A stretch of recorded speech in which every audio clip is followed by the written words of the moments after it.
Hello दोस्तों, कैसे हैं आप सब? कैसी तैयारी चल रही है आप लोगों की? तो मैं हारिस मुस्तफ़ा आप सभी दोस्तों का आपके अपने इकलौते चैनल टीचर्स एकेडमी पे फिर से एक बार स्वागत करता हूं। फटाफट से आ जाइए, जिससे कि आज हम लोग स्टार्ट करने वाले हैं अपना नेक्स्ट प्रैक्टिस सेट नंबर 3। और अगर आप तैयारी कर रहे हैं बीपीएससी टीआरई 4.0 की, पीजीटी फिजिक्स की, तो ये सारे प्रैक्टिस सेट आप लोगों के लिए बहुत ही महत्वपूर्ण है। पूरी पूरी गारंटी है कि इसमें 60 से 70% क्वेश्चन आपको फंस जाएगा। जब आपका paper BPSC TRE 4.0 PGT physics का हो जाएगा, तो आप इस 5 प्रैक्टिस सेट को खोलिएगा और अपने पेपर को खोल के देखिएगा। आपको 60 से 70% को क्वेश्चन, अगर आपकी न्यूमेरिकल वैल्यू सेम नहीं लेकिन सेम कॉन्सेप्ट पे आपको क्वेश्चन देखने को मिलेगा, ये पूरा वादा है। तो चलिए, अगर आप तैयारी कर रहे हैं बीपीएससी टीआरई 4.0 की, पीजीटी फिजिक्स की, तो ये प्रैक्टिस सेट आप लोगों के लिए बहुत इंपॉर्टेंट है। पेन और कॉपी निकाल लीजिए और फटाफट से आप लोग क्वेश्चन सॉल्व करना स्टार्ट करिए। इससे पहले कि मेरा 2 प्रैक्टिस सेट आ चुका है इसी टॉपिक पे, और जिसमें आप लोगों का रिस्पॉन्स बहुत ही बेहतरीन, बहुत ही लाजवाब रिस्पॉन्स था। चलिए, अब इसी क्रम में हम लोग हर बार जो क्वेश्चन पूछे जाते हैं, अब क्योंकि जो प्रैक्टिस क्वेश्चंस लाए जा रहे हैं उसका लेवल अलग है, क्योंकि चाहे टीआरई 1.0 हो, 2.0 हो, 3.0 हो, तो हर लेवल में क्वेश्चन का लेवल बढ़ गया है। हर टीआरई में क्वेश्चन का लेवल बढ़ गया है। तो अब टीआरई 4.0 में भी क्वेश्चन का लेवल थोड़ा सा देखने को मिलेगा, बढ़ा हुआ देखने को मिलेगा। तो आपको तैयारी एक कदम आगे रखने करके करनी पड़ेगी। चलिए, तो स्टार्ट करते हैं। देखिए, छठ पूजा के अवसर पे टीचर्स एकेडमी की तरफ से आप लोगों को भारी छूट प्रदान की जा रही है, बहुत ही भारी छूट। वो भी लाइव क्लास पे भी है और रिकॉर्डेड क्लास पे भी है। तो आप किसी की भी तैयारी कर रहे हो, चाहे वो TGT, PGT, LT, GIC, UGC, DTLSB, UK GIC, UKLT या बीपीएससी टीआरई 4.0, टेट, एसटेट, किसी की भी तैयारी कर रहे हो, तो आपको बहुत ही बढ़िया लाजवाब डिस्काउंट मिल सकता है आज के दिन। चलिए, तो अगर आप इच्छुक हैं बैच ज्वाइन करने के, तो फिर देर किस बात की है? संस्था के नंबर पे आप कॉल करिए। कॉल करके आपको बेसिक और अधिक से अधिक जानकारी यहां से मिल जाएगी। चलिए, तो फिर अब स्टार्ट करते हैं अपना सीरीज। फटाफट से पेन और कॉपी निकाल लीजिए, और जैसे कहते नहीं है, सीट की पेटी बांध दीजिए, बेल्ट बांध दीजिए, है ना? उसी तरह से आप लोग भी अपना बेल्ट बांध लीजिए और पेन कॉपी निकाल के फटाफट से एक क्वेश्चन, 1 घंटे में आपको 20 क्वेश्चन सॉल्व करना है। ये टारगेट है। हालांकि परीक्षा में आपको 1 घंटे में कम से कम 40 से 45 क्वेश्चन सॉल्व कर जाना है, लेकिन अभी क्योंकि हमको समझाना है, आपको एक्सप्लेन भी करना है, इस वजह से 1 घंटे में 20 क्वेश्चन ही हो पाएंगे। लेकिन आपको अपनी प्रैक्टिस बढ़ानी है। इसी तरह से ही प्रैक्टिस आपकी धीरे धीरे बढ़ेगी अगर आप मेरे साथ क्वेश्चन को सॉल्व करते चलेंगे तो।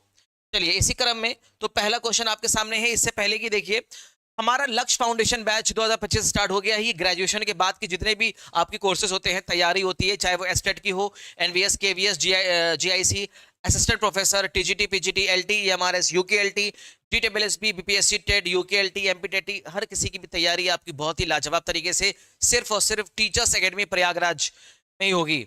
चलिए, आपको पता है कि एक ऐसी एकमात्र संस्थान जो टीचर्स के रिक्रूटमेंट के मामले में सबसे आला नंबर पे है, सबसे ज्यादा चयन देने वाली संस्था टीचर्स एकेडमी, ये आप बखूबी जानते हैं। तो अगर आप इच्छुक हैं बैच ज्वाइन करने के, तो संस्था के नंबर पे कॉल कर सकते हैं, 96 28 95 92 37 पे। ओके, चलिए, तो फिर स्टार्ट करते हैं अपना पहला क्वेश्चन। और पहला क्वेश्चन पीजीटी फिजिक्स। तो अगर आप तैयारी पीजीटी फिजिक्स की कर रहे हैं, तो ये सारे क्वेश्चन सिर्फ और सिर्फ पीजीटी फिजिक्स वाले स्टूडेंट्स के लिए है। तो टीजीटी वाले छात्र देखना चाहें तो देख सकते हैं।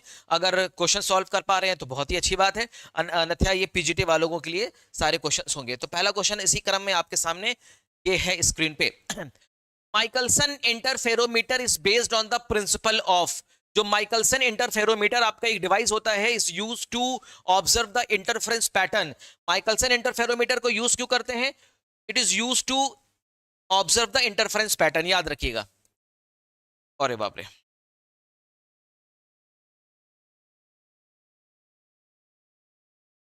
Is a device which observe interference pattern. क्या ऑब्जर्व करता है? इंटरफेरेंस पैटर्न ऑब्जर्व करता है।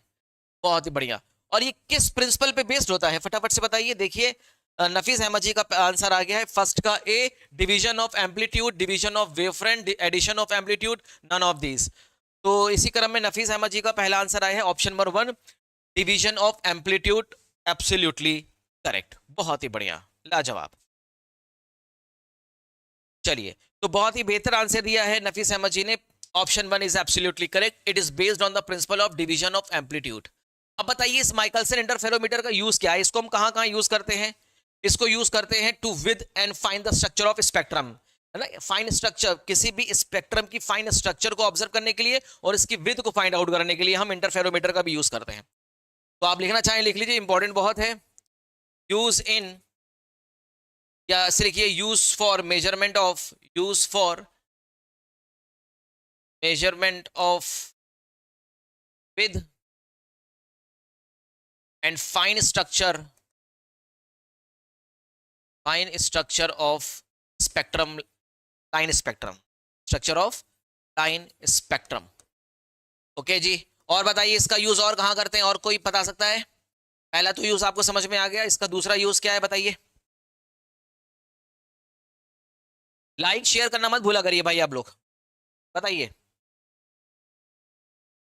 जितने भी ट्रांसपेरेंट सॉलिड होते हैं ना, उसका रिफ्रैक्टिव इंडेक्स फाइंड आउट करने के लिए भी हम इंटरफेरोमीटर का यूज करते हैं, याद रखिएगा। Is use to determine the refractive index of the transparent solid, use to find the refractive index, refractive index या indices of transparent solid, transparent solid. और तीसरा बताइए, तीसरा सबसे इंपॉर्टेंट इसका यूज है to determine the speed of light, light की speed, vacuum में लाइट की स्पीड को मेजर करने के लिए भी हम माइकलसन इंटरफेरोमीटर का यूज करते हैं। Use to calculate the speed of light in vacuum, speed of light in vacuum, vacuum में लाइट की स्पीड को कैलकुलेट करने के लिए भी हम लोग माइकलसन इंटरफेरोमीटर का यूज करते हैं। And this device is based on the principle of division of amplitude, ये एम्पलीट्यूड के डिवीजन पे वर्क करता है, जिसमें दो अलग अलग हमारे कोहेरेंट सोर्स बन जाते हैं सेम एम्पलीट्यूड के, जिससे कि हम लोग फर्दर इंटरफेरेंस पैटर्न करा देते हैं। ठीक है जी, चलिए बहुत बढ़िया।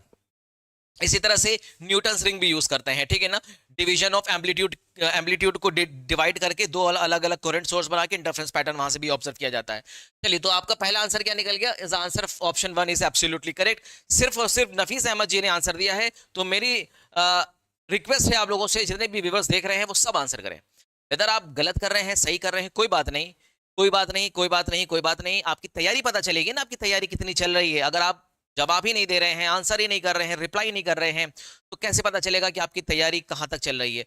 तैयारी को आप खुद ऑब्जर्व करिए, मैं थोड़ी ना ऑब्जर्व करूंगा, आपको खुद ऑब्जर्व करना है। जितने भी प्रैक्टिस सेट में लेकर आता हूं आप लोगों के लिए, वो सिर्फ और सिर्फ इसलिए लेकर आता हूं कि आप अपने आप ऑब्जर्व करिए कि आपकी प्रिपरेशन कहां तक चल रही है और आपको अभी और कितना प्रिपरेशन करने की जरूरत है। चलिए बहुत बढ़िया। तो सेकंड क्वेश्चन इसी क्रम में आपके सामने है।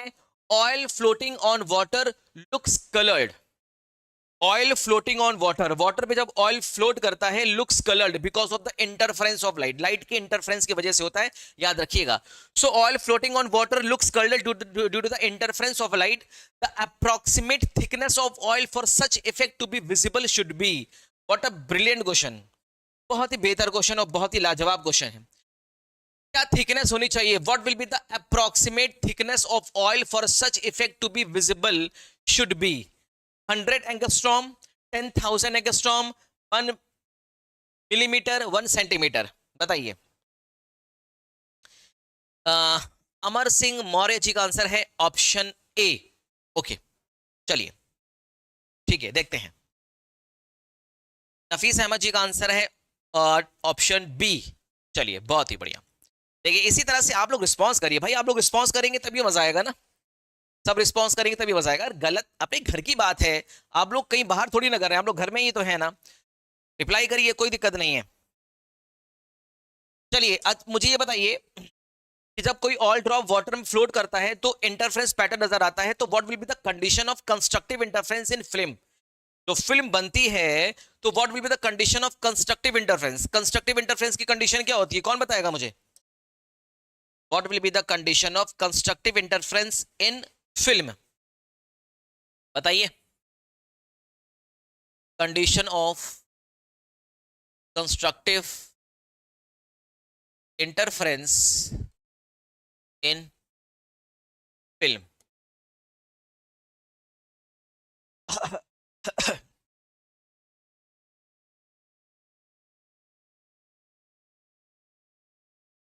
चलिए कोई बात नहीं, याद कर लीजिए, बहुत इंपॉर्टेंट है। 2 mu T cos of R, 2n plus 1 lambda by 2, one of the most important condition of constructive interference की कंडीशन है इस सिचुएशन की। ठीक है ना, बात समझ में आ रही है यहाँ पे? तो बाकी चीज समझ में आ रही है। म्यू क्या है? Refractive index. टी क्या है? थिकनेस ऑफ फिल्म की थिकनेस है। आर है एंगल ऑफ रिफ्रैक्शन। एन है ऑर्डर। और लैम्डा क्या है? Wavelength of light. ठीक है जी। हाँ, एम्पलीट्यूड ऐड होगा कंस्ट्रक्टिव, बिल्कुल सही बात है। तो ये कंडीशन होती है। अब यहाँ पे आप देखिए, जो आप अप्रोक्सीमेशन वाली वैल्यूज रखिएगा, जैसे कि फॉर एग्जांपल आपसे कहा गया भाई आपको थिकनेस निकालना है, तो थिकनेस निकालने के लिए आप क्या करेंगे? T is equal to 2n plus 1 lambda by 2 2 mu cos of are.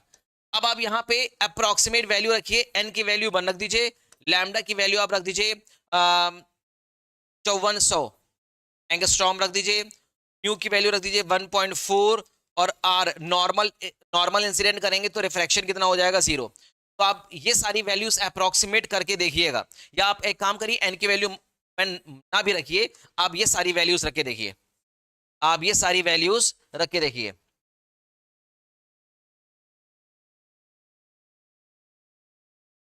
ठीक है, आप ये सारी वैल्यूज रख के देखिए।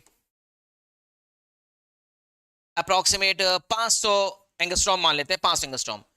आप जब इस सारी वैल्यूज को रख के देखेंगे तो आपको यहाँ पे ऑर्डर क्या मिलेगा? आपको यहाँ पे थिकनेस का ऑर्डर मिलता है 10 to the power -6 की थिकनेस का ऑर्डर मिलता है। 2n plus 1 10 to the power -6 के ऑर्डर की थिकनेस मिलती है ऑयल फिल्म की। तो फॉर द कंस्ट्रक्टिव इंटरफेरेंस के लिए, ताकि विजिबिलिटी क्लियर हो कि वो फिल्म चमकती हुई नजर आए, इसके लिए ऑयल फिल्म की जो थिकनेस होनी चाहिए वो 10 to the power -6 ऑर्डर की होनी चाहिए। और 10 to the power -6 ऑर्डर का मतलब ये हुआ कि 10 to the power 10,000 एंगस्ट्रॉम, क्योंकि 10,000 एंगस्ट्रॉम में जब हम 10 1 10 मल्टीप्लाई करेंगे तो 10,000 multiply by 10 to the power -10 करेंगे तो it comes out to be 10 to the power -6, है कि नहीं? तो इतना ऑर्डर होना चाहिए तो विजिबिलिटी ऑफ द स्पेक्ट्रम की विजिबिलिटी देखने के लिए। ठीक है, बताइए, क्लियर है? तो कितना ऑर्डर होना चाहिए? 10 to the power -6, या बोल सकते हैं 10,000 angstrom.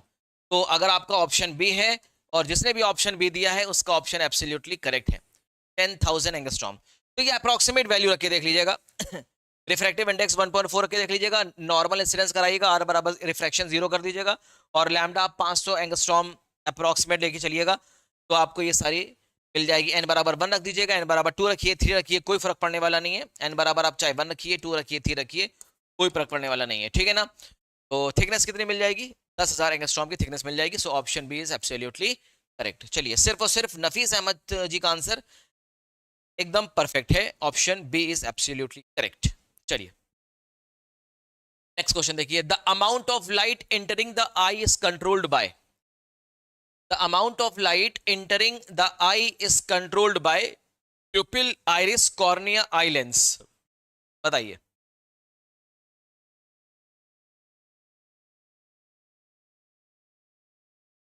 Which option is correct? Option A, B, C, D. The amount of light entering the eye is controlled by pupil, iris, cornea, eye lens.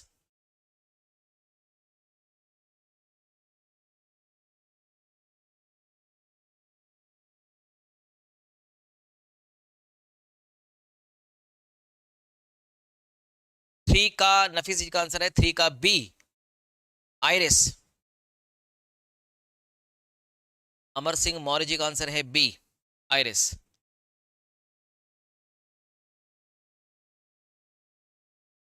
चलिए देखिए, ठीक है। The amount of light entering the eye is controlled by pupil, iris, cornea, eye lens. Perfect, iris is the absolutely correct answer, iris. और एक चीज और याद रखिएगा, जो आंखों का कलर होता है ना, वो भी किससे डिसाइड होता है? आइरिस से डिसाइड होता है। Colour of I, colour of I decided by iris से डिसाइड होता है। कॉर्निया के बारे में एक बात याद रखिएगा कि जो आंखों का जो डोनेटिंग पार्ट होता है वो कॉर्निया होता है। Donating part of eye, donating part of eye, आंखों का जो डोनेटिंग पार्ट है वो कॉर्निया होता है। बाकी प्यूपिल क्या होता है? प्यूपिल भाई आइरिस के साइज को एडजस्ट करता है ना, अगर लाइट ज्यादा आ रही है वो क्या करेगा? क्या करेगा, उसको कंट्रैक्ट कर देगा। लाइट कम आ रही है तो एक्सपैंड कर देगा, है कि नहीं। तो प्यूपिल क्या करता है, आइरिस की साइज को एडजस्ट करता है, काफी लचीला होता है ये। आई लेंस क्या होता है, आई लेंस का नेचर कैसा होता है, कॉन्वेक्स लेंस की तरह होता है। इसका फोकल लेंथ वेरिएबल होता है, focal length variable, focal length variable focal length होती है। ठीक है जी, तो ये छोटी छोटी बात आप याद रखिएगा। चलिए, बेहतर आंसर है और सबने आंसर बहुत ही लाजवाब दिया है। अमर सिंह का भी आंसर ठीक है, नफीस अहमद जी का भी आंसर बिल्कुल ठीक है। बाकी और जितने भी व्यूअर्स देख रहे हैं सब आंसर मार्क करते जाएं, तो इस क्वेश्चन का आंसर भी एब्सोल्युटली करेक्ट है। चलिए नेक्स्ट क्वेश्चन देखिए क्या कह रहा है। If a scale is fitted in the eyepiece, अगर आई पीस में स्केल फिट कर दे, या मान लीजिए कोई क्रॉस वायर फिट कर दे, स्केल भी बोला जा सकता है या कोई क्रॉस वायर भी बोला जा सकता है, क्रॉस वायर, ठीक है ना, या क्रॉस वायर या स्केल फिट कर दे in the eyepiece, it should not be in. तो किस आई पीस में स्केल को फिट नहीं किया जाता, किस आई पीस में, Ramsden eyepiece, Gauss eyepiece, हाइगन आई पीस और केल्नर आई पीस, बताइए।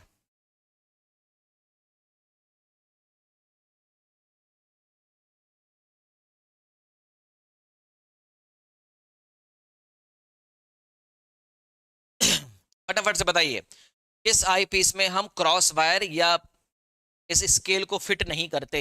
रैम्सडन आई पीस में प्राइमरी इमेज में ही फिट करते हैं, ये जो स्केल और क्रॉस वायर फिट करते हैं वो प्राइमरी इमेज में ही फिट करते हैं। जो रैम्सडन आई पीस से जो प्राइमरी इमेज बनती है उसी में ही हम लोग फिट करते हैं स्केल और क्रॉस वायर। तो ये पूछा जा रहा है किस आई पीस में फिट नहीं करते, तो रैम्सडन हो सकता है, गॉस हो सकता है, हैगेंस हो सकता है या केल्नर आई पीस होता है, बताइए। अभी तक आप लोगों ने आंसर मार्क नहीं किया है। इसमें नफीस जी का आंसर आ गया है ऑप्शन 4। ओके, और अमर सिंह जी आप बताएं। बाकी और जितने व्यूवर्स देख रहे हैं सब आंसर मार्क करें भाई, चाहे वो गलत है सही है डजंट मैटर, कोई दिक्कत वाली बात नहीं है, बताइए।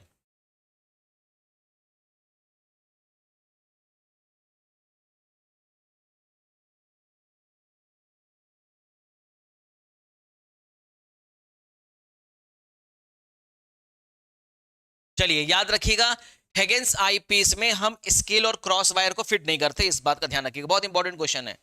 स्केल और cross wire is not fitted, is not fitted in Huygens eyepiece, but but but क्या है सर, बट ये कि केल्नर आईपीस और रैम्सडन आईपीस, याद रखिएगा, केल्नर आईपीस और रैम्सडन आईपीस के प्राइमरी इमेज एरिया में हम लोग क्रॉस वायर और स्केल को फिट कर सकते हैं, ठीक है ना। तो याद रखिएगा, क्रॉस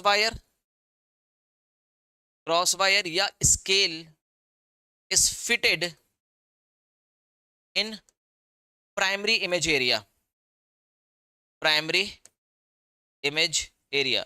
तो किस आईपीस में करते हैं, एक केल्नर आईपीस या फिर रैम्सडन आईपीस। और आपसे ये भी पूछा जाता है, तो आप ये क्वेश्चन मुझे बताइए कि इन सारे आईपीस में सबसे बेहतर आईपीस कौन सा है, विच रिमूव्ड एब्रेशन, जो एब्रेशन को रिमूव कर देता है, बताइए।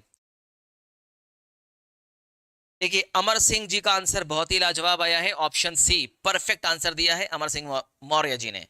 अमर सिंह मौर्य जी बहुत ही लाजवाब, आपको सैल्यूट। चलिए वेरी गुड। अब आप मुझे बताइए इन चारों में से कौन सा ऐसा आईपीएस है विच इज बेस्ट और इफेक्टिव फॉर द एब्रेशन, बताइए।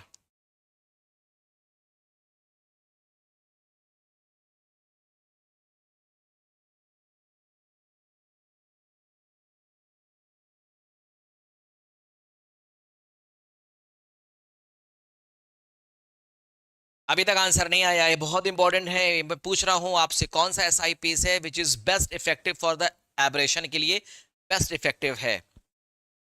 चलिए, किसी ने भी आंसर नहीं दिया तो याद रखिएगा, is a Ramsden eyepiece, is a Ramsden eyepiece और केल्नर आईपीस में से दोनों में से कोई एक है।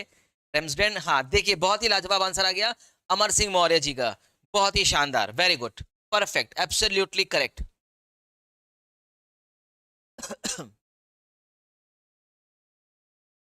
चलिए, तो याद रखिएगा ये बहुत इंपॉर्टेंट क्वेश्चन बनता है, रैम्सडन आईपीस एक ऐसा आईपीस है which is best effective for the aberration. चार प्रकार के एब्रेशन आपको पढ़ना है, याद रखिएगा, रैम्सडन, eyepiece is best effective for, किस किस तरह के एब्रेशन के लिए इफेक्टिव है, कोई बता सकता है? स्पेरिकल एब्रेशन हो उसके लिए भी इफेक्टिव है, चाहे आपका क्रोमैटिक एब्रेशन हो उसके लिए भी परफेक्ट है, चाहे आपका distortion distortion aberration distortion aberration हो उसके लिए भी इफेक्टिव है, और चौथा है coma coma aberration coma aberration के लिए भी बहुत इफेक्टिव होता है। तो चारों एब्रेशन के लिए Ramsden eyepiece is best effective for this. चलिए, बहुत ही बेहतर आंसर दिया है अमर सिंह मौर्य जी ने। सो विच आंसर इज करेक्ट? तो इस क्वेश्चन का जो आंसर है वो है अगेंस्ट आईपीएस। ठीक है जी, इतनी बातों को आप जरूर से नोट करिएगा, ये आपको कुछ एक्स्ट्रा बात ही मिल रही है। ठीक है, चलिए नेक्स्ट क्वेश्चन देखिए, क्वेश्चन नंबर 5 आपके सामने। The power of lens combination consisting of two lens of a different focal length and kept at a distance equal to the sum of their focal length is the condition of chromatic aberration. The condition of chromatic aberration, chromatic aberration को remove करने के लिए condition होते हैं कि lens को हम जब सेपरेट करते हैं तो उसकी फोकल लेंथ के सम के इक्वल हम इसको सेपरेट करते हैं। जैसे मान लीजिए एक लेंस है जिसकी फोकल लेंथ है f1, एक दूसरा लेंस है जिसकी फोकल लेंथ है f2, तो f1 प्लस f2 के समीशन के बराबर ही हम दोनों को सेपरेट करते हैं। तो क्रोमेटिक एब्रेशन की कंडीशन होती है। तो बताइए इसका कॉम्बिनेशन का पावर कितना आता है? 0, 1, 2, 3, बोलिए।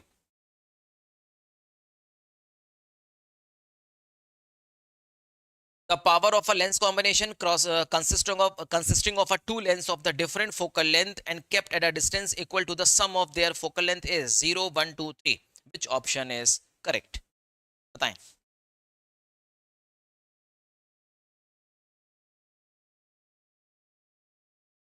जितने भी व्यूअर्स देख रहे हैं सब आंसर करें। मैंने बोला पेन और कॉपी निकाल के बैठिए आप लोग, आज की क्वेश्चंस में थोड़ा सा न्यूमेरिकल पार्ट ज्यादा होगा। पहले तो भाई ये बताइए भाई, कॉम्बिनेशन ऑफ पावर की कॉम्बिनेशन का फॉर्मूला क्या होता है? जब दो लेंस को हम लोग किसी डिस्टेंस पे सेपरेट कर देते हैं तो P इक्विवेलेंट होता है P1 plus P2 minus D P1 P2। ये तो इन टर्म्स ऑफ हो गया power, but in terms of focal length भी आप याद रखिए, ये बहुत इंपॉर्टेंट है। ये क्वेश्चन एग्जाम में 101%, फिर से मैं बोल रहा हूँ 101% ये क्वेश्चन बनेगा। बहुत इंपॉर्टेंट क्वेश्चन है ये। कॉम्बिनेशन ऑफ फोकल लेंथ, ये कॉम्बिनेशन ऑफ पावर का है या इक्विवेलेंट पावर या इक्विवेलेंट फोकल लेंथ का है, जब दो लेंस को हम लोग डी डिस्टेंस पे सेपरेट करते हैं। ठीक है जी, अब बात आती है, क्योंकि हमें पावर के बारे में बात करनी है, और पावर के बारे में जो डिस्टेंस बोला है, दो लेंस के बीच की जो डिस्टेंस बोला है वो है f1 प्लस f2, दोनों लेंस की फोकल लेंथ के समेशन के बराबर की डिस्टेंस है। चलिए करते हैं।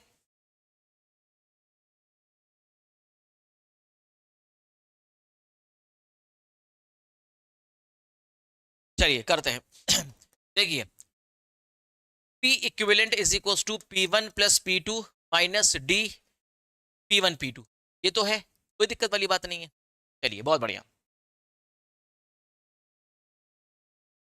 अब D बराबर क्या है ये बताइए? D बराबर क्या है? D बराबर है आपका F1 प्लस F2, यही तो है। चलिए, P1 बराबर कितना है? 1 अपॉन F1। P2 बराबर क्या है? 1 अपॉन F2 माइनस D बराबर क्या है? F1 plus F2 divided by P1 P2 का जब रेसिप्रोकल करेंगे तो F1 F2 हो जाएगा। इसको रख लीजिए ब्रैकेट में, इसको भी रख दीजिए ब्रैकेट में। अब एक बात बताइए, जब आप इसका सिंप्लीफाई करेंगे तो आपको मिलेगा F1 plus F2 divided by F1 F2 minus आपको यहाँ पे क्या मिल रहा है? F1 plus F2 divided by F1 F2 मिल रहा है क्या? दोनों सेम सेम लग रहा है क्या? कैंसिल हो जाएगा, ये जीरो आ जाएगा। तो इक्विवेलेंट पावर कितना होता है? जीरो होता है, याद रखिएगा, इंपॉर्टेंट है। और equivalent focal length, equivalent focal length कितनी होती है? इक्विवेलेंट फोकल लेंथ इन्फिनिटी होती है, इनफाइनाइट होती है, याद रखिएगा। चलिए देखिए आंसर, अमर सिंह और जी का आंसर आया है ऑप्शन ए। बहुत बढ़िया आंसर है, वेरी गुड। अभी तक अमर सिंह मौर्य जी ने जितने भी आंसर दिए हैं उनके सारे आंसर ठीक हैं, बहुत ही लाजवाब तरीके से आंसर दिया है इन्होंने, बहुत ही बढ़िया। चलिए option A is absolutely correct. कैसे किया गया समझ में आ गया? ये दो फॉर्मूले जरूर याद रखिएगा, ये बहुत इंपॉर्टेंट है। ऑप्टिक्स में कुछ ही ऐसे टॉपिक है जिससे क्वेश्चन लगातार बनते हैं, पीजीटी फिजिक्स में लगातार वो क्वेश्चंस बनते हैं। ठीक है जी, चलिए बहुत बढ़िया। जितने भी व्यूवर्स देख रहे हैं, मेरी सबसे रिक्वेस्ट है, जितने भी व्यूवर्स देख रहे हैं सब क्वेश्चन आंसर मार्क करें, और जल्दी जल्दी करेंगे तो आपकी प्रैक्टिस बढ़िया होगी। चलें आगे,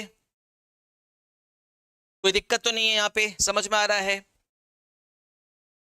चलिए नेक्स्ट क्वेश्चन देखिए, नेक्स्ट क्वेश्चन आपके सामने।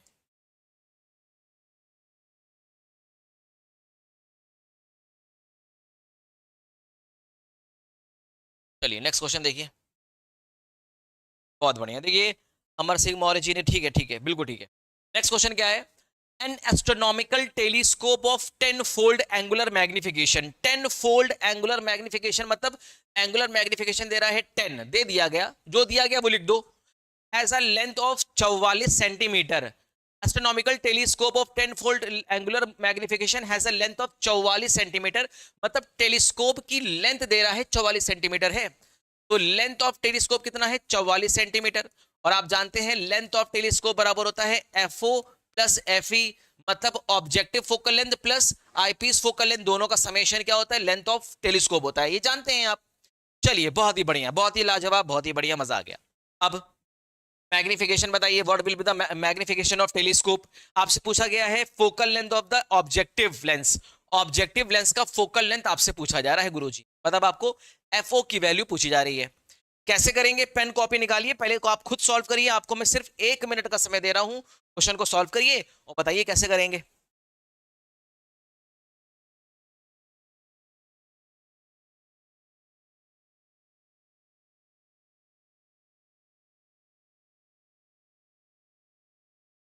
अरे एफओ पता है, एफओ पता है ना क्या होता है? Distance focal length of objective lens, और FE क्या होता है? Focal length of eyepiece.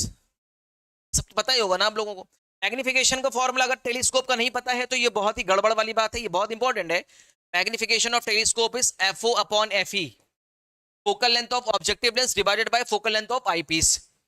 जो जो वैल्यूज दी जा रही है सारी वैल्यूज इसमें स्टेप बाय स्टेप आप फोल्ड। M की वैल्यू कितनी है? 10 इज इक्वल टू FO पता नहीं है। अच्छा FE निकाल सकते हैं क्या? हाँ निकाल सकते हैं। देखो यहाँ से L बराबर कितना है? 44, तो यहाँ से हम 44 is equal to FO plus FE कर सकते हैं, और FE बराबर कर सकते हैं 44 माइनस FO, कर सकते हैं क्या? और FE उठाकर यहाँ पे पुट कर दो, FE की जगह यहाँ पे लग दो 44 माइनस FO, तो 44 माइनस FO नॉट कर दो, क्रॉस मल्टीप्लाई करना तो कितना आएगा?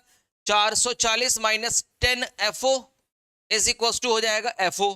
अब इसको सिंपलीफाई करो भैया, 44 0 माइनस ये हो जाएगा 11 FO, यहां से आपको FO की वैल्यू आ जाएगी 440 डिवाइडेड बाय 11, ये आ गया गुरुजी 40 सेंटीमीटर। बताइए कितना आसान है, इससे आसान क्वेश्चन मिल सकता है आपको? और देखिए अमर सिंह मौर्य जी का हर बार की तरह सबसे जल्दी और सबसे पहला आंसर मिल जाता है। बहुत ही लाजवाब तैयारी, बहुत ही उम्दा तैयारी चल रही है अमर सिंह मौर्य जी की, वेरी गुड। तो FO की वैल्यू आ गई है 40 सेंटीमीटर, मतलब ऑब्जेक्टिव लेंस की फोकल लेंथ कितनी है? 40 सेंटीमीटर, 40 सेंटीमीटर। तो यहां से आप आईपीस का फोकल लेंथ निकाल सकते हैं क्या? आईपीस का फोकल लेंथ निकालिए तो कितना हो जाएगा? FO वहां पे रख दो 40, ये है 44, तो FE कितना हो जाएगा? 4 सेंटीमीटर। FE कितना हो जाएगा? 4 सेंटीमीटर। तो यहां से आप सारी चीजें बहुत ही आराम से आप निकाल पा रहे हैं। उम्मीद है कि आपको समझ में भी आ गया होगा। तो कितना आ गया? 40 centimetre. This option B is absolutely correct, ठीक है, क्योंकि हमसे ऑब्जेक्टिव लेंस की फोकल लेंथ पूछा था। तो ये टेलीस्कोप, एस्ट्रोनॉमिकल टेलीस्कोप, ये आप याद कर लीजिए, बहुत इंपॉर्टेंट है, इससे क्वेश्चंस बहुत बनते हैं एग्जाम में। और नफीस अहमद जी का भी आंसर बहुत ही लाजवाब तरीके से आ गया, ऑप्शन बी। चलिए 2 ही स्टूडेंट हैं जो सिर्फ आंसर कर रहे हैं, बाकी और स्टूडेंट आंसर नहीं कर रहे हैं। कृपया करके आप आंसर करिए, रिप्लाई करिएंगे तो आपको ही पता चलेगा क्या तैयारी चल रही है। क्वेश्चन का पैटर्न अगर अच्छा लग रहा है, क्वेश्चन का लेवल अच्छा लग रहा है, और आपको ऐसा लग रहा है कि ये पीजीटी फिजिक्स के लायक के क्वेश्चंस हैं, तो वीडियो को लाइक करिए, चैनल को सब्सक्राइब करिए और शेयर करना मत भूलिए। ये सारी मेहनत सिर्फ और सिर्फ आप ही लोगों के लिए की जा रही है। चलिए आगे चलते हैं इसी क्रम में। अपना नेक्स्ट क्वेश्चन, क्वेश्चन नंबर 7 आपके सामने, बहुत ही लाजवाब और बहुत ही आसान question. If lambda and lambda m are the wavelength of free space. Lambda क्या है? लैम्डा है wavelength of light in free space, wavelength of light in free space. Okay जी, बहुत बढ़िया, बहुत लाजवाब। और लैम्डा एम क्या है? Wavelength of light in medium, किसी मीडियम में लाइट की वेवलेंथ है, लैम्डा एम है wavelength of light in any medium, किसी मीडियम में लाइट की वेवलेंथ है। पूछा क्या गया है गुरुजी? पूछा गया है then the refractive index of the medium is denoted by mu has value. अगर उस मीडियम का रिफ्रैक्टिव इंडेक्स म्यू है तब उस म्यू की वैल्यू होगी। ऑप्शन आपके सामने है, म्यू बराबर lambda into lambda M, lambda M upon lambda, lambda upon lambda M, lambda square into lambda M का स्क्वायर। चलिए बताइए, बहुत आसान क्वेश्चन है ये। आपको एक हिंट दे देते हैं और आपको पता होना चाहिए लाइट की फ्रीक्वेंसी चेंज नहीं हो जाएगी। जब लाइट एक मीडियम से दूसरे मीडियम में जाती है तो लाइट की फ्रीक्वेंसी चेंज नहीं होती, क्योंकि लाइट एक इलेक्ट्रोमैग्नेटिक वेव है और इलेक्ट्रोमैग्नेटिक वेव की फ्रीक्वेंसी सोर्स पे डिपेंड करती है। तो इस बात का ध्यान रखिएगा, when light goes from one medium to another medium it frequency is unaffected. लिख लीजिएगा, when light goes from one media to another, एक मीडियम से अनदर मीडियम में जाएगी, it's frequency is unaffected. Unaffected, इसकी फ्रीक्वेंसी कैसी होगी? अनअफेक्टेड होगी। बहुत ही लाजवाब, बहुत ही बढ़िया। नफीस अहमद जी का आंसर सबसे पहले ही आ गया। अच्छा, नफीस अहमद जी का भी आंसर आ गया और अमर सिंह मौर्य जी का भी आंसर आया है, बहुत ही बढ़िया। तो देखिए ऑप्शन बी इन्होंने आंसर किया है, ऑप्शन बी। चलिए बेहतर है। अच्छा, आप तो ये जानते ही हैं कि लाइट की स्पीड अगर मान लीजिए सी, अगर मान लीजिए लाइट की स्पीड सी वैक्यूम में है तो लाइट की स्पीड और वेवलेंथ फ्रीक्वेंसी में एक रिलेशन होता है। क्या रिलेशन होता है? चाल बराबर दूरी बटे समय, और दूरी कितनी है मतलब वेवलेंथ, और वन अपॉन टाइम मतलब फ्रीक्वेंसी, तो ये फ्रीक्वेंसी हो गया एफ। अब ये तो हो गया वैक्यूम में, ये किसमें है?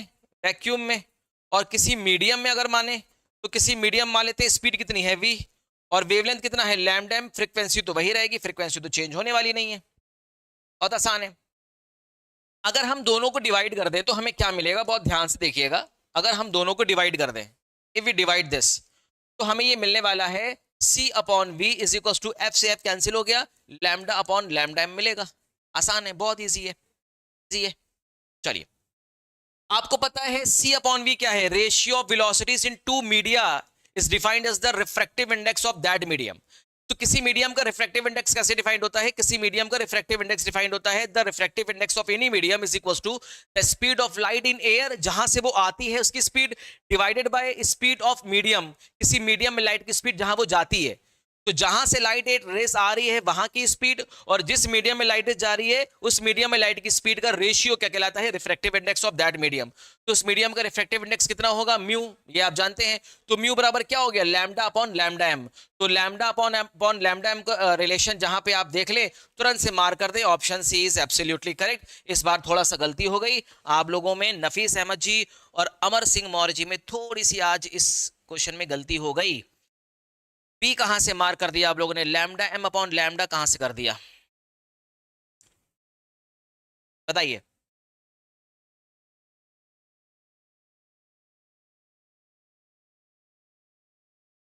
ठीक है, समझ में आ गया, क्लियर है।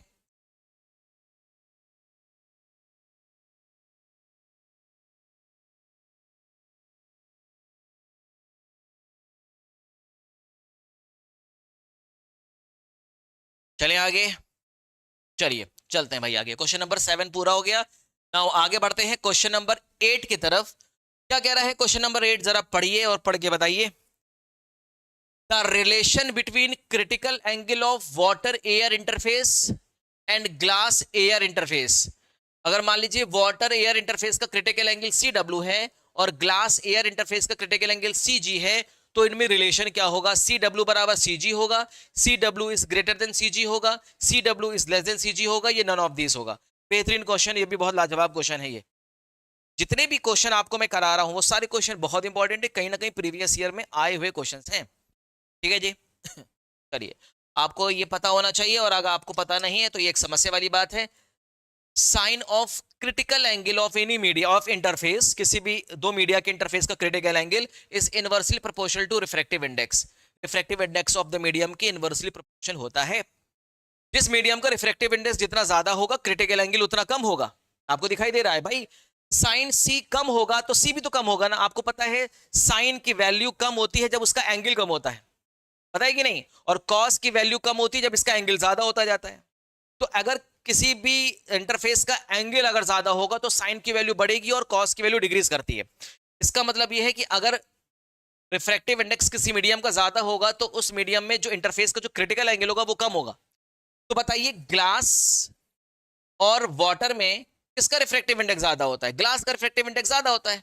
और अगर ग्लास का रिफ्रैक्टिव इंडेक्स ज्यादा है मतलब ग्लास एयर इंटरफेस का क्रिटिकल एंगल कम होगा। तो ग्लास एयर के इंटरफेस का क्रिटिकल एंगल कम होगा as compare to water air interface का क्रिटिकल एंगल। बताइए सही है कि नहीं, क्लियर है कि नहीं, सही है कि नहीं, कोई समस्या तो नहीं है, यहां तक बात क्लियर हो रही है भाई? क्योंकि रिफ्रैक्टिव इंडेक्स ग्लास का बड़ा है एज कंपेयर टू वाटर, जब ये ग्लास का रिफ्रैक्टिव इंडेक्स बड़ा है तो क्रिटिकल एंगल किसका बड़ा होगा? वाटर एयर इंटरफेस का क्रिटिकल एंगल बड़ा होगा as compare to glass air interface. चलिए, अभी तक आप लोगों का आंसर मार्क नहीं आया है, कोई समस्या कोई दिक्कत, अगर कहीं कंफ्यूजन हो तो तुरंत पूछ लीजिएगा। इस क्वेश्चन पे आप टिक लगा लीजिए, ये बहुत इंपॉर्टेंट क्वेश्चन है ये।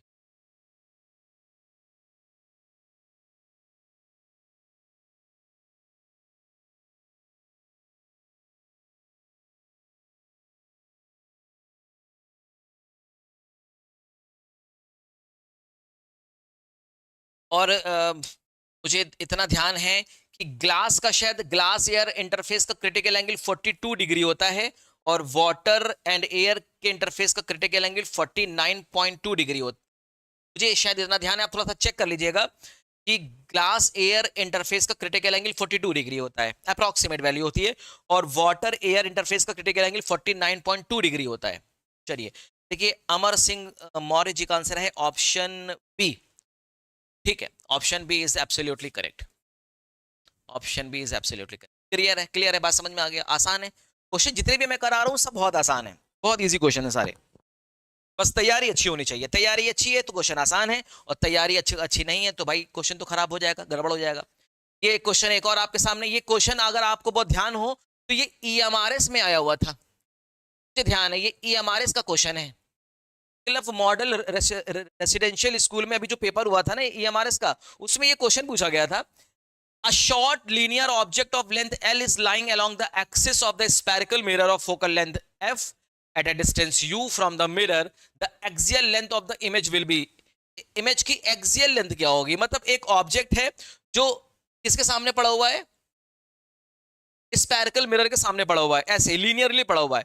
तो इस लीनियर ऑब्जेक्ट की इमेज की लेंथ क्या होगी, आपसे ये पूछा जा रहा है। तो ऑप्शन आपके सामने है एल ब्रैकेट में f upon u minus f का whole square, L f upon u minus f की पावर 1/2, एल ब्रैकेट में f upon u minus f, L f upon u minus f. बताइए, अगर आप इस क्वेश्चन को रट के गए होंगे तो क्वेश्चन घूम सकता है, क्वेश्चन को थोड़ा घुमाया भी जा सकता है। रटने की जरूरत नहीं है, अगर आप रटेंगे तो आपको समस्या होगी, रटना बिल्कुल नहीं है, रटना बिल्कुल भी नहीं है। भाई लेंस फॉर्मूला क्या होता है? लेंस फॉर्मूला बताइए फटाफट से, क्या होता है? लेंस फॉर्मूला होता है 1/v plus 1/u is equals to 1/f। ये लेंस फॉर्मूला होता है फॉर द थिन लेंस के लिए, पतले लेंस के लिए होता है, याद रखिएगा, इस लेंस के लिए होता है, फॉर द थिन लेंस के लिए। बहुत ही बेहतर कि अमर सिंह मौर्य जी का आंसर आ गया है। कैसे किया गया थोड़ा सा मैं बता देता हूँ इसको, जरा आप देखिए। फोकल लेंथ तो भाई लेंस की, अरे मतलब मिरर की फोकल लेंथ तो कांस्टेंट होगी, तब किसी कांस्टेंट को डिफरेंशिएट करोगे तो जीरो आ जाएगा। ये कितना आएगा? Minus dv upon v square, u का minus du upon u square. इसको जरा इधर लेकर आना, क्या हो जाएगा ये? Upon u square is equals to minus dv upon v square. यहां तक कोई समस्या वाली बात नहीं है। अब करेंगे सिर्फ कुछ इस तरह से कि dv अपॉन du बराबर क्या हो जाएगा? dv अपॉन du बराबर हो जाएगा minus square upon u square. यहां तक कोई दिक्कत नहीं वाली है। जब आप मैग्नीट्यूड लगा देंगे तो यहाँ पे भी आपको लगाना पड़ेगा मैग्नीट्यूड, तो ये हो जाएगा वी स्क्वायर अपॉन, बोलिए क्लियर है? ये du क्या है? ये du दे रहा है आपको change in distance of the object from the pole of the mirror, और du क्या है? L बोला गया ना, du की लेंथ ऑफ द ऑब्जेक्ट की लेंथ है, axial length of the object की du की वैल्यू कितनी है? L है, कोई दिक्कत वाली बात नहीं है। अब आप v upon v square upon u square में हमको v को एलिमिनेट करना है। कैसे एलिमिनेट करेंगे? थिन लेंस फॉर्मूले में देखिए, थिन लेंस फॉर्मूला आपका क्या है, 1 upon v plus 1 upon u is equal to 1 by f है। अब आप 1 बाई वी करिए, इसको इधर ले आइए, 1 upon f minus 1 upon u कर दीजिए। तो आप इसको कर सकते हैं f u divided by, sorry हाँ, इसको कर सकते हैं minus f divided by f u is equal to 1 upon v. कोई समस्या वाली बात यहाँ तक? फिर हम यहाँ से v कैसे निकालेंगे, F u divided bye minus F निकाल देंगे, तो ये हो जाएगा v की वैल्यू। इसी v की वैल्यू को उठाकर यहाँ कर दीजिए, बस कहानी खत्म। चलिए कर देते हैं, तो हो जाएगा d v upon d is equal to square upon u square is equal to upon u का होल स्क्वायर। अच्छा v बराबर कितना था, बराबर था आपका, ये बराबर कितना था, F U F upon upon u minus F upon minus F, bracket में यहाँ पे क्या लिखा था, यू इसका होल स्क्वायर। देखो यू से यू कैंसिल हो गया, F square upon u minus f का होल स्क्वायर। तो ये आ गया आपका डी अपॉन डी यू। अच्छा ये डी यू की वैल्यू कितनी है, एल आपको दिया गया है, कि डीवी क्या हो जाएगा, डीवी का लिनियर डिस्टेंस या axial distance of the image, image की एक्सियल डिस्टेंस है, कितनी आ जाएगी, f upon u minus f का whole square into L. This is what the linear या axial length of the image आ गई है। टाइम्स ऑफ क्या जवाब, बहुत ही बढ़िया। तो option is correct, option A is absolutely. देखिए सिर्फ रटना नहीं है, सिर्फ रटना नहीं है, रटने से काम चलेगा, रटने से अगर काम चलता ना तो सब ड्यूटी क्वालिफाई कर जाते, सब इस समय क्या होते, प्रवक्ता होते, है ना। चलिए नेक्स्ट क्वेश्चन आपके सामने देखिए, क्वेश्चन नंबर 10 क्या है, कह रहा है a water drop of radius 10 to the power -2 is broken. एक वाटर ड्रॉप है, इसका रेडियस है 10 टू द पावर -10 मीटर।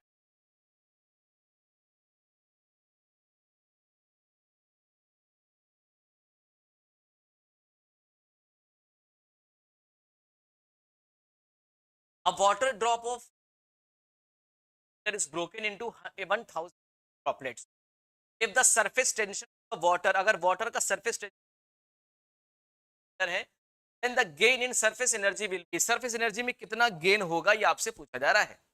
बढ़िया क्वेश्चन है, सारे क्वेश्चंस बढ़िया है, जितने भी क्वेश्चंस मैं करा रहा हूँ सब लाजवाब क्वेश्चंस। कैसे करेंगे,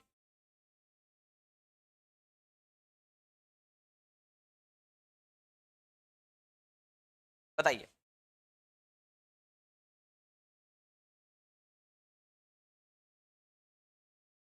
अच्छा एक वाटर ड्रॉपलेट है बड़ा, एक बड़ा वाटर ड्रॉपलेट जिसका रेडियस कितना है 10⁻2 मीटर है, उसको छोटे छोटे 1000 पार्ट में तोड़ा गया। एक बड़ा सा वाटर ड्रॉपलेट है जिसका रेडियस कितना है आर, छोटे छोटे पार्ट में तोड़ा गया। कितने पार्ट में तोड़ा गया, 1000 छोटे ड्रॉपलेट्स में तोड़ा गया, ठीक है जी। तो आपसे पूछा जा रहा है gain in surface energy, surface energy में कितना गेन होगा, बस यही पूछा जा रहा है। टोटल कितने पार्ट हैं, 1000 पार्ट हैं। सबसे पहले एक बड़े वाले हम वाटर ड्रॉपलेट को पकड़ते हैं। तो आपका काम क्या है, आपका सिर्फ काम इतना है कि बड़े वाले वाटर ड्रॉपलेट्स को हम पकड़ेंगे और बड़े वाले वाटर ड्रॉपलेट्स को पकड़े इसका पहले वॉल्यूम निकालेंगे। क्या निकालेंगे वॉल्यूम, बताइए। वॉल्यूम क्या हो जाएगा, capital V 4/3 pi r cube. बड़े वाले वाटर ड्रॉपलेट का रेडियस कितना है 10⁻2 मीटर, 1 मीटर बराबर होता है 100 सेंटीमीटर। सेंटीमीटर में चेंज करना तो -2 से कैंसिल हो जाएगा तो 1 सेंटीमीटर आ जाएगा। तो आप ये कर दीजिएगा 1 सेंटीमीटर, तो 4/3 पाई आर क्यूब हो गया।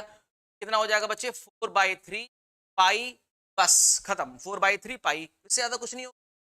अब जब इसको छोटे छोटे छोटे पार्ट में तोड़ोगे तो अगर मैं एक पार्ट को देखूं, एक पार्ट को निकालूं, तो एक स्मॉल ड्रॉपलेट का वॉल्यूम क्या होगा, volume, volume of one small droplet, small water droplet, एक स्मॉल वाटर ड्रॉप। भाई हम ऐसा क्यों कर रहे हैं, हम ऐसा इसलिए कर रहे हैं क्योंकि हमें निकालना है गेन इन सरफेस एनर्जी, और सरफेस एनर्जी में गेन का फॉर्मूला होता है surface tension multiply by change area. हमें एरिया में चेंज चाहिए, जब तक हम एरिया में चेंज नहीं निकालेंगे हम गेन इन सरफेस एनर्जी में गेन नहीं निकाल पाएंगे। सरफेस टेंशन, हमारा पूरा मकसद है सरफेस एरिया में चेंज निकालने का है। कैसे निकालेंगे उसके लिए हम जद्दोजहद एक छोटे से वाटर ड्रॉपलेट का वॉल्यूम मान लेते हैं स्मॉल वी है, ये कितना होगा 4/3, 4/3 पाई, मान लेते हैं रेडियस कितना है स्मॉल आर का होल, समस्या वाली बात यहां तक। अब मुझे बताइए स्मॉल ड्रॉपलेट है, 1000 वॉल्यूम, 1000 ड्रॉपलेट का वॉल्यूम क्या होगा, 1000 से मल्टीप्लाई कर दीजिए। आप क्या लिखेंगे, total volume of 1000 small water droplets, water droplets. बताइए कितना हो जाएगा। तो आप बताएंगे सर 1000 से हम मल्टीप्लाई कर देंगे 4/3 पाई आर क्यूब कर देंगे। अच्छा ये जो 1000 स्मॉल वाटर ड्रॉपलेट्स हैं ये सब मिलाकर क्या बन गए थे, बड़ा वाटर ड्रॉपलेट बना था, एक बड़ा वाला वाटर ड्रॉपलेट बना था जिसका वॉल्यूम कितना था 4/3 पाई था। कितना था 4/3 पाई था, बोलो था ना। ये इसको बराबर कर देंगे, बराबर करेंगे तो ये तो कैंसिल हो गया, तो कितना हो जाएगा r cube is equal to 1/1000। जब आर की वैल्यू निकालेंगे तो कितनी आ जाएगी 1/10, दैट इज 0.1 सेंटीमीटर। तो यहां तक तो कोई समस्या नहीं है सर, आर तो निकाल लिया, बढ़िया, क्या जवाब समझ में। अब हमारा मेन टारगेट क्या है, अब हमारा मेन टारगेट है कि बड़े वाले वाटर ड्रॉपलेट का हमें सरफेस एरिया निकालना है। क्या निकालना है, सरफेस एरिया निकालना है। भाई हमें डेल्टा ए निकालना है। डेल्टा ए बराबर क्या होता है, फाइनल, डेल्टा ए बराबर क्या होता है, change in surface area, initial area minus final area, ये तो करेंगे। और इनिशियल एरिया मतलब क्या है, जो बड़ा वाला स्फीयर, बड़ा वाला वाटर ड्रॉपलेट था उसका एरिया, और फाइनल एरिया क्या है 1000 स्मॉल ड्रॉपलेट्स का एरिया, सरफेस एरिया, वो निकाल देंगे, दोनों को माइनस कर देंगे। तो हमारा मेन टारगेट क्या है, इनिशियल सरफेस एरिया निकालना। इनिशियल वाटर कैसा था, एक बड़ा सा ड्रॉपलेट था, तो उसका एरिया आप कैसे निकालेंगे, तो लिखिए surface area of big water droplet, droplet एक बड़े वाटर ड्रॉपलेट का सरफेस एरिया क्या होगा बताइए 4πr², और रेडियस कितना है उसका 1 सेंटीमीटर है। यहाँ पे क्या कर देंगे 1 सेंटीमीटर का होल स्क्वायर कर देंगे तो आपका आ जाएगा 4π। यहाँ तक कोई समस्या बिल्कुल भी, बहुत ही बढ़िया। अब बात आती है sir surface area of 1000 small droplets निकालिए, तो आप क्या करेंगे surface area of 1000 small water drops. भाई 1000 लेंगे ना, लेंगे एक थोड़ी लेंगे, 1000 लेंगे ना, तो 1000 तो पहले मल्टीप्लाई करिए, मल्टीप्लाई बाय एक स्मॉल ड्रॉप का सरफेस एरिया क्या होगा 4π स्मॉल ड्रॉप की रेडियस, स्मॉल ड्रॉप की रेडियस कितनी थी बच्चे 0.1 सेंटीमीटर, तो बस 0.1 का होल स्क्वायर कर दीजिए, कहानी खत्म। जाएगा 1000 मल्टीप्लाई बाय 4π, जाएगा आपका 100 हो गया, 0 से 0 कैंसिल कर दो तो ये आपका हो जाएगा 40π। यहां तक बात समझ में आ गई भाई, यहां तक तो बात समझ में आ गई। अब निकाल लीजिए change in area. Change in area कैसे निकालेंगे, एक तो आपका इनिशियल एरिया कितना था, हाँ इनिशियल एरिया कितना है 40π माइनस, और फाइनल एरिया भाई इनिशियल माइनस फाइनल, या final minus initial, final minus initial होगा ना, यहाँ पे मैंने गलती कर दी, फाइनल माइनस इनिशियल होगा ना, फाइनल माइनस इनिशियल। भाई सरफेस एरिया फाइनल का बढ़ जाएगा ना, 1000 ड्रॉपलेट्स में चेंज हो गया है तो सरफेस एरिया फाइनल का बढ़ जाएगा।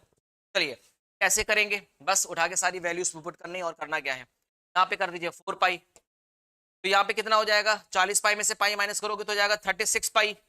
भैया डेल्टा ए की वैल्यू आपके सामने निकल के आ गई है 36π। ठीक है, आसान है, इजी है, कोई जल्दबाजी नहीं है। अब निकालना है आपको, क्या निकालना है, gain in surface energy, gain in surface energy.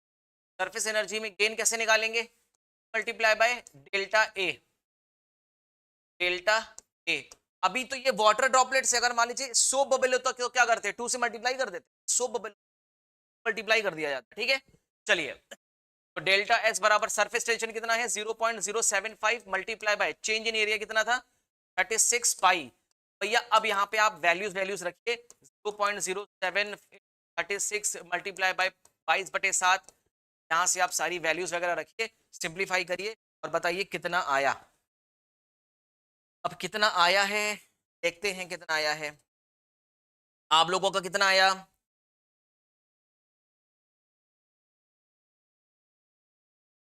Option बहुत ही बढ़िया। देखिए अमर सिंह मौर्य जी का आंसर बिल्कुल ठीक है 10 का ए, और नफीस अहमद जी ने भी सबसे पहले आंसर निकाल दिया है 10 का ए। एब्सोल्यूट करेक्ट, यही आपका आंसर होगा 5 10 टू द पावर। ठीक है, तो आप इसको सिंप्लीफाई कर लीजिएगा, इसको आप सिंप्लीफाई कर लीजिएगा। सिंप्लीफाई करेंगे तो आपको क्या मिलेगा 8.5 into 10 to the power minus 4 minus, ठीक है, आपको सरफेस एनर्जी। ठीक है जी,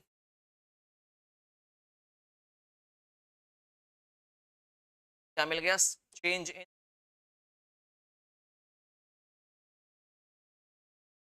जितने भी क्वेश्चन आपको कराए जा रहे हैं सब इंपॉर्टेंट, सबकी प्रैक्टिस करिए आप अच्छे से। चलिए नेक्स्ट क्वेश्चन 11 आपके सामने। Of the following statement is not correct, इसमें से कौन सा स्टेटमेंट करेक्ट नहीं है, ध्यान से देखिएगा, it's not correct. Surface tension of with temperature, ये बात तो बिल्कुल सही है। Surface tension of a liquid is independent of the liquid surface, ये भी बात सही है। A drop of liquid absence, a drop of liquid in absence is spherical, नहीं भाई नहीं भाई नहीं, गलत है। एक वाटर ड्रॉपलेट का शेप स्फेरिकल होता है ड्यू टू सरफेस से, आप नोट करके रखिए। ठीक है जी, तो ये बोल रहा है कि आप force of liquid absence of external always spherical, ये बात गलत है। पढ़ लेते हैं, surface tension helps to control on the liquid surface, ये बात बिल्कुल सच है। ये तीनों स्टेटमेंट, स्टेटमेंट ए बी और डी सही है, बट ये वाला स्टेटमेंट गलत है, और यही कह रहा है कि which of the following is not correct, इसमें करेक्ट नहीं है, तो करेक्ट नहीं पूछ रहा है, ये वाला स्टेटमेंट करेक्ट नहीं, तो इसी के अकॉर्डिंग आंसर ऑप्शन सी होगा। ठीक है, देखिए अमर सिंह मौर्य जी ने गलत लगा दिया 11A, भाई कैसे 11A लगा दिया, टेम्परेचर के बढ़ने से, जब टेम्परेचर बढ़ता है, टेम्परेचर बढ़ता है तो सरफेस टेंशन भी तो बढ़ता है, पोलर मॉलिक्यूल का सरफेस टेंशन बढ़ता है, जैसे वाटर हो गया, है ना, surface tension of polar molecules, polar molecule जैसे वाटर का सरफेस टेंशन क्या होता है, इंक्रीज कर जाता है, और जैसे सोप मिला दीजिए, डिटर्जेंट मिला दीजिए, सरफेस टेंशन कर जाएगा, है ना, किसी वाटर में अगर आप सोप मिला देंगे, डिटर्जेंट मिला देंगे, तो सरफेस टेंशन क्या कर जाएगा, डिक्रीज कर जाएगा, रिड्यूस कर जाएगा, ये बात तो बिल्कुल ठीक, इसमें गलती। चलिए नेक्स्ट क्वेश्चन देखिए, नंबर 12 आपके सामने क्या कह रहा है, नफीस अहमद जी का आंसर ठीक है, सर है, वेरी गुड। चलिए नेक्स्ट क्वेश्चन, क्वेश्चन नंबर 12 आपसे कह रहा है, ट्यूब एल जिसकी लेंथ है L, radius r is joint in series by 4 r by, चलिए मान लेते हैं मान लीजिए इसकी लेंथ है एल और इसका रेडियस कितना है, मान लेते हैं आर रेडियस है, इसको जोड़ा गया है एक दूसरे ट्यूब के साथ जिसका लेंथ है L/4 से R/2, ठीक है, एक दूसरे के साथ जोड़ा है, मान लीजिए हमने एक दूसरे के साथ जोड़ दिया, और इस ट्यूब की लेंथ कितनी, लेंथ है L/ और रेडियस कितना है R/2 है। The ratio of the pressure between the tubes will be, दो ट्यूब्स के एंड में प्रेशर, यहाँ पे प्रेशर P1 मान लीजिए, यहाँ पे प्रेशर P2 मान लीजिए, आप में दोनों प्रेशर का क्या पूछ रहा है, रेशियो पूछ रहा है। ऑप्शन आपके सामने है 4/5, 3/4, वन ऑफ द बहुत इंपॉर्टेंट क्वेश्चन, बताइए।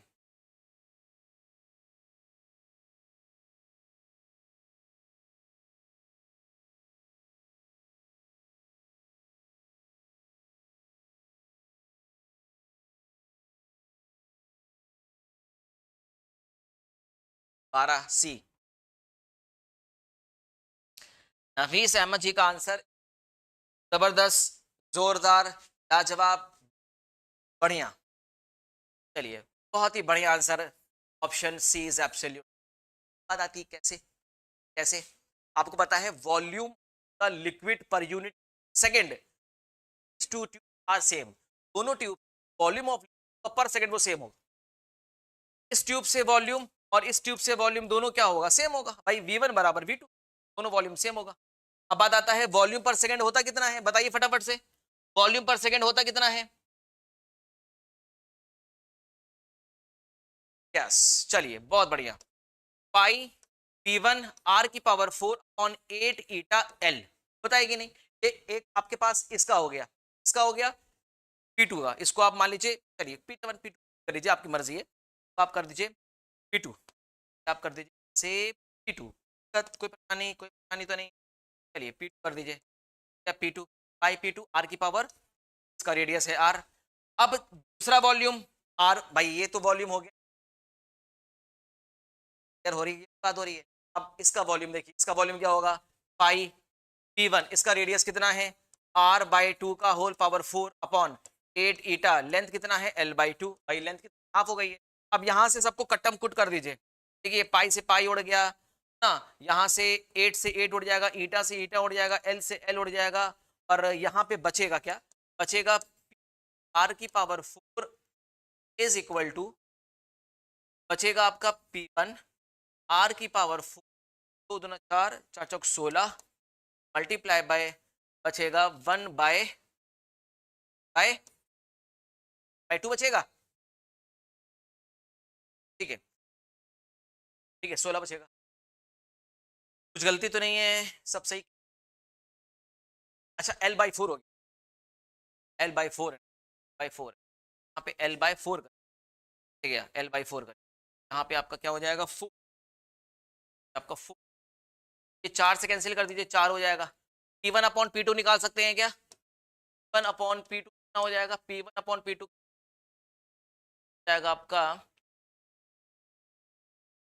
बाय 1 कि 1 बाय 4, सिंप्लीफाई करिए भाई, इसको सिंप्लीफाई करिए फटाफट से, क्या R की पावर 4 जाएगा 1, R की पावर जाएगा 4, R की पावर 4 की पावर,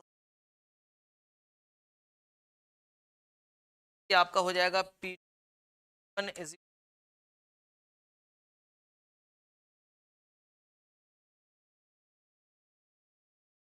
ऑन P2 1:2, दोनों का रेशियो तो निकालना है ना, चाहे P2 अपॉन P निकालिए, P बाई 4, ठीक है 1 बाई 4 आंसर बिल्कुल ठीक है, ऑप्शन सी करेक्ट, 12 का सी, ये परफेक्ट आंसर, वेरी गुड, दोनों का आंसर बिल्कुल। नेक्स्ट क्वेश्चन इसी क्रम में, स्टील है same elastic as rubber, more elastic than rubber, less elastic than rubber, neither elastic nor plastic, बताइए फटाफट से, स्टील क्या है, सेम इलास्टिक, इलास्टिसिटी क्या होता है, elasticity is the property of material, और किसी भी मटेरियल ऐसे बोलेंगे ज्यादा इलास्टिक, वो डिपेंड करेगा कि ऑफ डिस्टॉर्शन फोर्स या रिमूवल ऑफ फॉर्मिंग फोर्स, जब डिफॉर्मिंग फोर्स करते हैं कर लेते हैं, तो मटेरियल आफ्टर रिमूव करने के बाद को जल्दी रिगेन कर लेगा, ज्यादा इलास्टिक होगा। स्टील और रबर के कंपैरिजन में देखा गया, स्टील हम कम फोर्स लगाते हैं जल्दी रिगेन कर लेता है स्टील, रबर पे हम ज्यादा फोर्स लगाते हैं रिगेन करता है, इसलिए रबर को बोलते हैं इलास्टोमर और स्टील को बोलते हैं इलास्टिक मटेरियल, जी।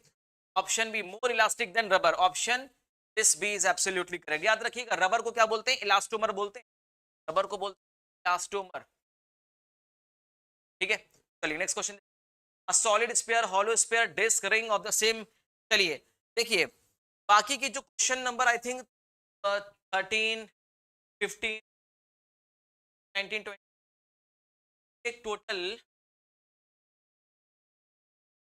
14, 14, 16, 17, 20, टोटल 7 क्वेश्चन, 7 क्वेश्चन कल करा दूं, ठीक है, तब आ जाए, कह रहे अभी आपको क्वेश्चन कैसे लगे, पैटर्न कैसे, देखिए सारे क्वेश्चन कराए हो, एक से एक बढ़कर एक, सारे क्वेश्चन